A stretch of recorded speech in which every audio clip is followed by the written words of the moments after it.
आज हम daemon city movie के कहानी का खुलासा करेंगे। तो चलिए ज़्यादा देरी ना किए शुरू करते हैं आज की इस वीडियो को। इस मूवी के शुरुआत में दिखाया जाता है कि एक क्रिमिनल गैंग को ख़त्म करने वहाँ हिटमैन साकाता आता है और अपने तलवार जैसे दिखने वाले हथियार से एक एक गैंग मेंबर को मार डालता है। आखिर में इस गैंग के हेड को भी मार डालता है। तभी इस गैंग का बचा हुआ एक आखिरी मेंबर गन लेकर साकाता को पीछे से मारने ही वाला था कि वहाँ फुजिता आकर उस इंसान को मार डालता है। असल में फुजिता ही इस गैंग को ख़त्म करने का कॉन्टैक्ट साकाता को दिया था। ये साकाता का आखिरी काम था क्योंकि अब वो ये सब काम छोड़ रहा है अपनी फैमिली के लिए। सबको मार डालने के बाद साकाता अपने घर जाता है। वहाँ उसका बीबी और बेटी उसका बेसब्री से इंतज़ार कर रहे हैं। घर पहुंचकर साकाता फ्रेश होकर बाथरूम से निकली और उसने देखा कि 5 लोग डेमन के मास्क पहनकर गन पॉइंट पे उसके बीबी आओई और बेटी रियो को हॉस्टेज करके रखा है। फिर उन्होंने साकाता को भी बंदी बना लिया।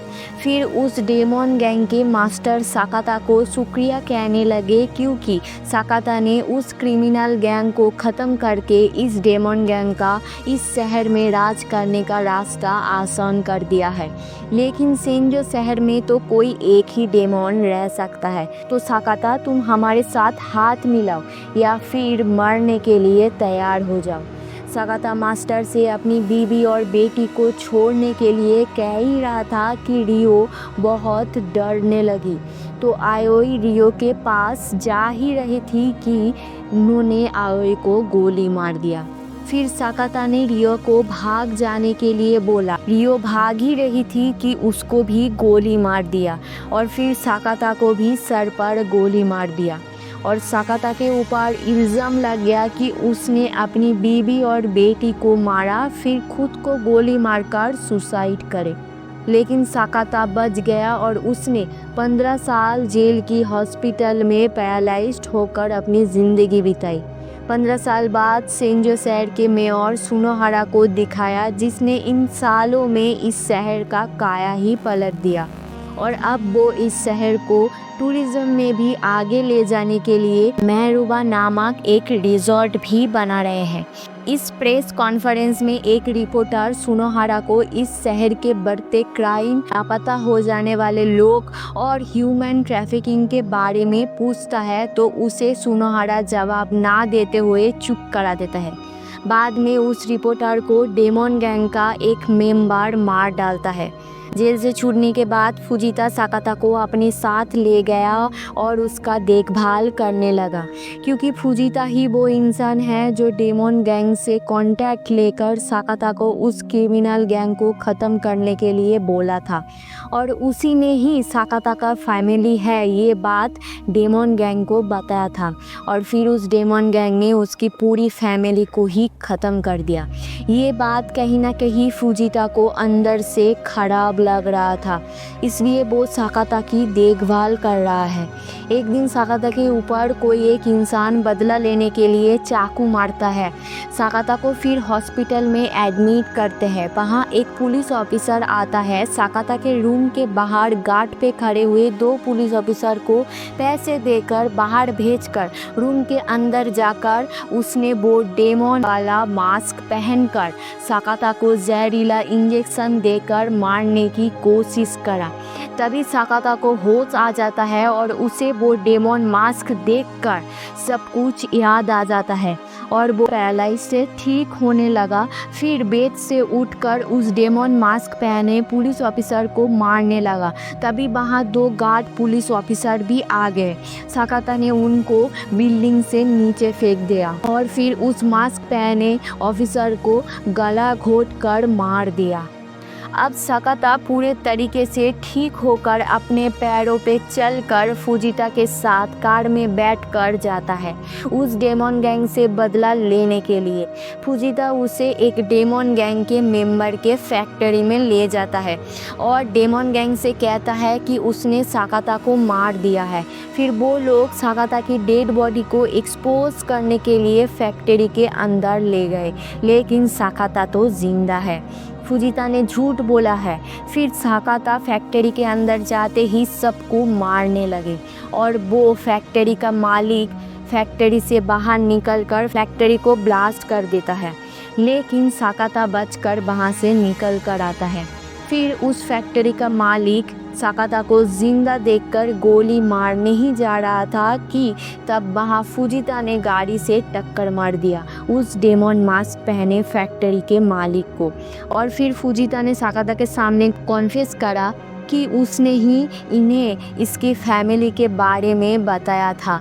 तो तब सकाता ने फुजिता को भी मार दिया और उस मास्क पहने आदमी को एक जगह बंद कर रखा था, ये जानने के लिए बाकी 3 लोग कहाँ हैं कि तभी उस डेमन मास्क पहने आदमी के फ़ोन पर एक कॉल आता है उसके मास्टर की, जो सकाता को कहता है कि तुम्हारी बेटी ज़िंदा है, तुम उसे छोड़ दो, नहीं तो इस बार तुम्हारी बेटी नहीं बच सकेगी।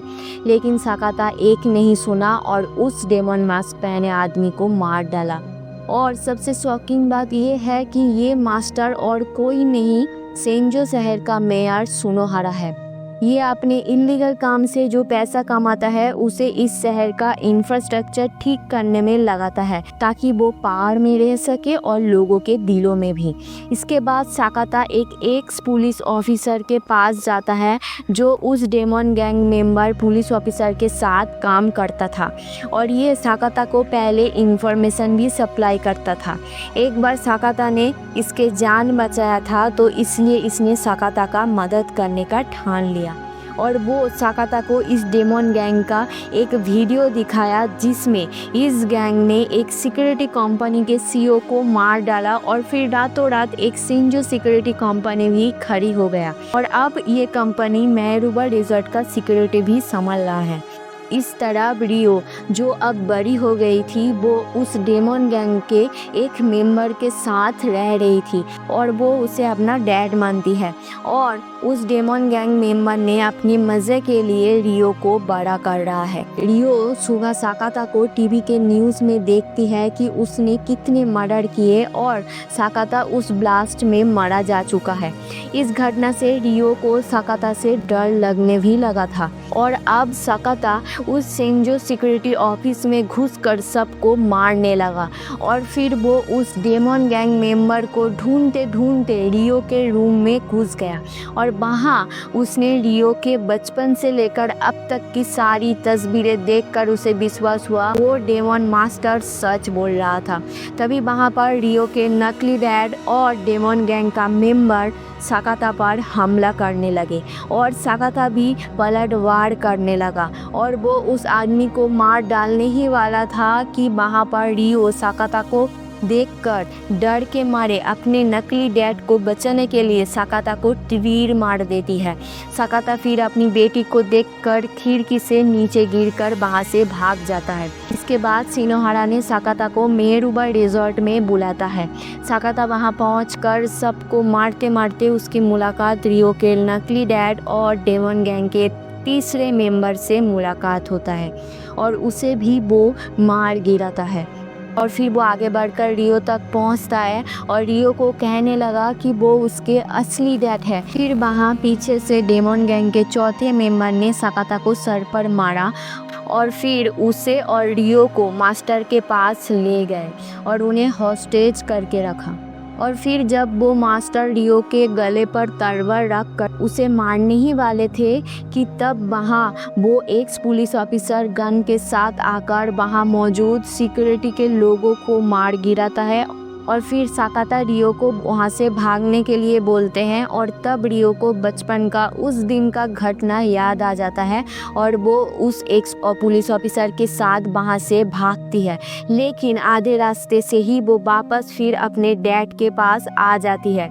साकाता फिर डेमन गैंग के चौथे मेंबर को भी मार डालता है और वो मेंबर सुनोहारा का आइडेंटिकल भाई भी निकलता है। फिर साकाता और सुनोहारा की लड़ाई चलता है और लड़ाई में साकाता का एक हाथ काट डालता है सुनोहारा। फिर साकाता ने अपनी जान की बाजी लगाते हुए सुनोहारा को मार डालता है कि तभी वहाँ पर साकाता को किसी ने गोली मारा और वो कोई और नहीं रियो के नकली डैड तीसरा डेमन गैंग मेंबर जो अब तक जिंदा है और जख्मी हालत में वो साकाता को गोली मारने के बाद रियो के तरफ बढ़ रहा था और फिर साकाता ने उस डेमन गैंग के मेंबर को पीछे से वार कर उसको मार डाला। फिर रियो साकाता को गले लगा लेती है और साकाता को रियो की बचपन की यादें आने लगती है और वो मर जाता है। इस घटना के कुछ दिनों बाद सुनोहारा मेयर के तौर पर मेहरूबा में जो उस दिन घटना हुआ उसके सफाई में इंटरव्यू देने लगे, लेकिन उसके चेहरे में एक निशान है। असल में ये असली सुनोहारा नहीं, ये सुनोहारा का जुड़ा भाई था जो उस दिन बच गया था और ये नकली सुनोहारा जब तलवारबाजी प्रैक्टिस कर रहा था डेमन मास्क पहनकर वहाँ रियो पहुंचकर उसे तीर मारकर उसको मार डालता है और फिर रियो वहाँ से अपने डैड की गाड़ी चलाकर चली जाती है। ये था डेमन सिटी का कहानी। तो मिलते हैं नेक्स्ट वीडियो में, तब तक के लिए नमस्ते।